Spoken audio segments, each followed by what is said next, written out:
ბატონ გიასაც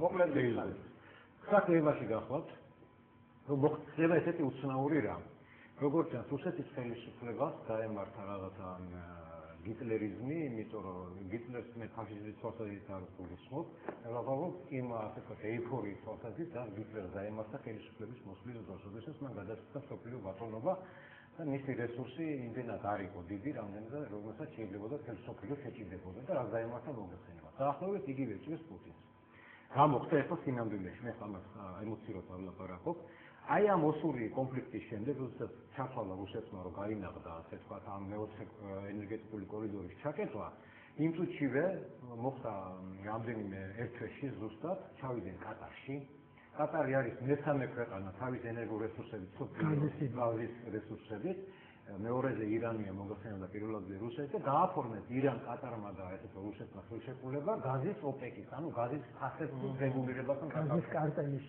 ხო, ახლა ამას მოყვა საშინელი რეაქცია, როგორც შეერთებულ შტატებში, ევროკავშირში, მუხარის სხვათა შორის. და რუსეთმა ჩათვალა, რომ აი ჩვენ ესე იგი უკვე მოგვეცა თავისუფლება მოქმედებისა, თქვათ, აი ამ კორიდორის ჩაკეტის შედეგად. უფრო მეტად გეტყვით. წავიდნენ და ჩავიდნენ ნიგერიაში, რომელიც ძირითადი მიმწოდებელია, ასე ვთქვათ, ნავთობის ერთ-ერთი მიმწოდებელი შეერთებული შტატებისათვის, გაზის რესურსები დიდი აქვს. ჩავიდნენ მერე ალჟირში, რომელიც ასე ვთქვათ, მიმწოდებელი არის გაზის ევროპისათვის. და მერე ჩავიდნენ ესე იგი ვენესუელაში გაზპრომი ხელშეკრულება და მოკლედ რო დახედავთ რუკას, სადაც ესე იგი ქვეყნები, რომელიც ძირითადი მიმწოდებლები არიან. შეერთებული შტატებისათვის, ევროპისათვის და იაპონიისათვის, ასე ვთქვათ, ენერგომატარებლად ყველგან დააპირა რუსეთმა, ასე ვთქვათ, თავისი ფეხის ჩეხვის ჩაგება. და იქ რაღაცების ეხლა უყურეთ, ესე იგი, რომ ეს არის ანეკდოტური სიტუაცია სინამდვილეში მე უნდა ვიტყვი. რა შეუვარდა? ესე იგი, რუსეთს დაემართა ისიც, აი ბაყაყი ესეთი ბაყაყმა რომ დაინახა ძროხა. და დაინახა რომ ეს ძროხა ძალიან დიდი და ლამაზი და თეთრია და რაღაცა და დააპირა რომ დავებსდავსო მეგობრებმა წიუწეს თქო გაანებენ გაიბერა გასკდა ეხლა საქმე რაშია ბატონ გია დამეთანხმება რომ აი ბოლო მონაცემები მე ვნახე სავალუტო ფონდის რუსეთის მთლიანი ეკონომიკური პოტენციალი ეროვნულ პროდუქტს რო ეძახიან და არის 2 ტრილიონი დოლარი შეერთებული შტატების არის 14 ტრილიონი დოლარი ევროკავშირის არის 15 ტრილიონი დოლარი და იაპონიის გახლავთ 6 თუ არ ვიცი ზუსტად, მოკლედ ჯამში იაპონია, შეერთებული შტატები და ევროკავშირის არის რაღაც 35 ტრილიონი დოლარი მის ეკონომიკური პოტენციალი, როდესაც რუსეთის არის 2 ტრილიონი. თითქმის ეხლა მე ამას შემთხვევით არ ვლაპარაკობ. აი იმ ხალხს პასუხობ, რომელიც აფხაზეთში დაბრუნებას აპირებს. მეორე ნახე შეიარაღებული ესე იგი ძალების დაფინანსების საკითხი. 550 მილიარდი დოლარი არის რუსეთის შეერთებული შტატების სამხედრო ბიუჯეტი რუსეთია.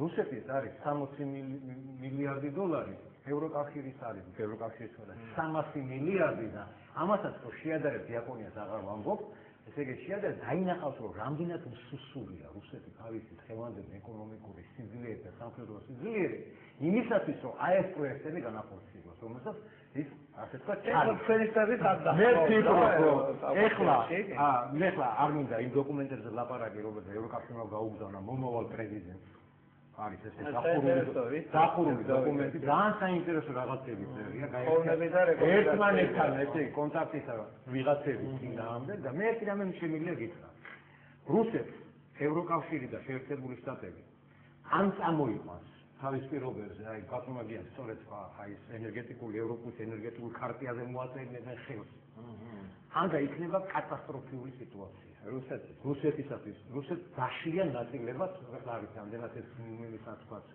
შესაძლებელია მაგრამ ყოველ შემთხვევაში დიდ პრობლემებს შეუქმნიან ისეთ პრობლემებს რომ სანანებლად გამაგებინეთ და ამიტომ ბუნებრივია რომ აქ რადგან მეწყვილა აქ რეისების გადმოყვება ევროკავშირი რა თქმა უნდა როგორც ესე იგი ამ მეოთხე კორიდორის როგორც ჩვენ პატრონები ამ კორიდორის იმები ამ სქემაში ის ყველაფერი ერთ-ერთი პირობა რა თქმა უნდა იქნება საქართველოს ტერიტორიის ხელობის აღდგენა ევროპის მხრიდან შეერთებული შტატების მხრიდან და ამაშია ხალბატონო ასე ვთქვათ თქვენი დაბრუნების სამოვიდა და მე გეტყვით როდის მოხდება ყველა საინტერესოა არის პროგნოზი აი ზუსტად გეტყვით შეერთებული შტატებში საკუთარი გაზის რესურსები იწურება 9 წლის შემდეგ 9 წელში ევროკავშირში დაახლოებით 8 წლის შემდეგ ნავთობის რესურსები 12 წლის შემდეგ ასე მოკლედ 10 წელი არის საკუთარი ენერგორესურსები.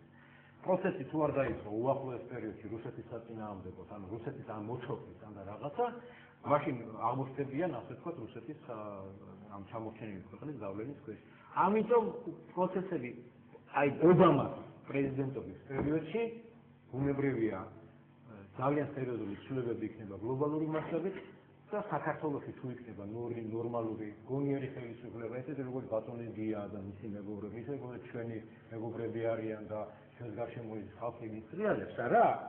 ამ შემთხვევაში ჩვენ გვაქვს ფანტასტიკური ესე იგი სიტუაცია ეკონომიკური განვითარებისას, ჩვენი ქვეყნის გადარჩენისათვის და აი ამ დევნილების უსწრაფად დაბრუნების. დიდი მადლობა გია. ხეთთან არის შეკითხვა, რომ თქვენი აზრია ბატონო გია ნეოკონსერვატორების გავლენა გაიზრდება თუ არა და მე მინდა კითხო თქვენ ბატონო გია. აი ამ ობამას დაუფიქსირებს და რემონტს რომ მას არ სურს რუსეთთან კონფრონტაცია და ახალი ფუძლის რაღაცა. ამ დაგვეძებათ. კი ბატონო. მე მინდა ისევ და ისევ გიას სურვილებს შევუერთო, მაგრამ მე მგონია ჩვენ უნდა ვიყოთ უფრო ასე ვთქვათ რეალისტები და უნდა ვიცოდეთ რომ ეს ადვილად რუსეთის დაშლა და ამაზე ლაპარაკი ქვეყნისთვის როგორც საქართველოა საშიშია ჩვენგან ჩვენ საქართველოში რუსეთის დაშლაზე ხმამაღლა ლაპარაკი, იმიტომ რომ ეს არის პირდაპირ ჩვენ ვუქმნით პირდაპირ ნაციონალურ უსაფრთხოებას რუსეთს და ამის გამო ჩვენ ვიჟებით ძალიან მკაცრად. რაც თქვა ძალიან კარგი რამ თქვა გიამ რუსეთის ცდილობს ამ გაზის კარტელის ჩამოყალიბებას და მოვცილდეთ ამ თემას. კატარი, ირანი და რუსეთი ეს სამი ფაქტურად ყველაზე მძლავრი გაზის წარმოებლები და გლობალურ მსოფლიოში ენერგეტიკის შიმშილია. არ გაიახსება ენერგეტიკა ძალიან ძვირი იქნება ჩვენ საქართველოში უნდა შევძლოთ დამატებითი ღირებულების მქონე პროდუქციის შექმნა იმ პირობებშიც კი როდესაც ენერგორესურსები რომელსაც ჩვენ მოვიხმართ და როდესაც შევიძენთ იაფი არ იქნება არავინ არ მოგხსენს იაფად რასაკვირველი ამ რესურსებს მაგრამ ამ თემიდან გადავიდეთ მე მინდა რასაკვირველია რუსეთსა და ამერიკას შორის იქნება სტრატეგიული დაპირისპირება ესენი არიან გეოპოლიტიკური მეტოქეები და ევროპა არის ფაქტიურად ამ შემთხვევაში გეოპოლიტიკური პრობლემა ამერიკისთვის ევროპა, იმიტომ რომ ერთგვაროვანი არ არის დამოკიდებულია საწყობის თვალსაზრისით, ენერგეტიკის თვალსაზრისით მთლიანად რუსეთზე და სამხედრო თვალსაზრისითაც ძალიან სუსტია ევროპა. ეს დავამთავროთ ევროპაზე ლაპარაკი. ეხლა გადავიდეთ ნეოკონსერვატორებზე. ნეოკონსერვატორების გავლენა ძალიან გაიზრდებოდა მაკეინის გამარჯვების შემთხვევაში და ერთ-ერთი ყველაზე მთავარი ნეოკონსერვატორი იყო მაკეინის მრჩეველი. და მაკეინის თავისი საგარეო პოლიტიკური იდეალებით და შეხედულებით ნეოკონსერვატორთა დღეს მიეკუთვნება, მაგრამ ამ კუთხემ ამ ხსამ ვერ გაიმარჯვა და საბედნიეროდ გაიმარჯვა ბარაკ ობამამ და მისი საგარეო პოლიტიკა იქნება ღირებულებებზე ორიენტაციის გადატანა.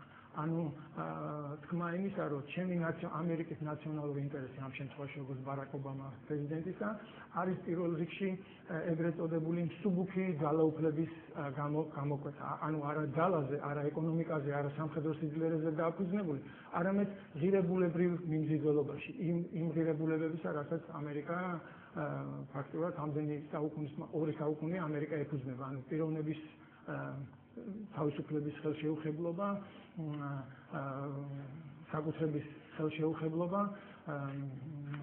კონტრაქტის ხელშეუხებლობა, ის ფუნდამენტალური ღირებულებები, ინდივიდის ღირსების პრიმატი სახელმწიფო ინტერესებთან მიმართებაშია. ეს არის ყველაზე ფუნდამენტალური პიროვნების ღირსების პრიმატი სახელმწიფო ინტერესებთან მიმართებაში. აი ამ ღირებულებების წამოტვირთება მოყვება და ამ ღირებულებების გავრცელება იქნება ამერიკის ნაციონალური ინტერესი.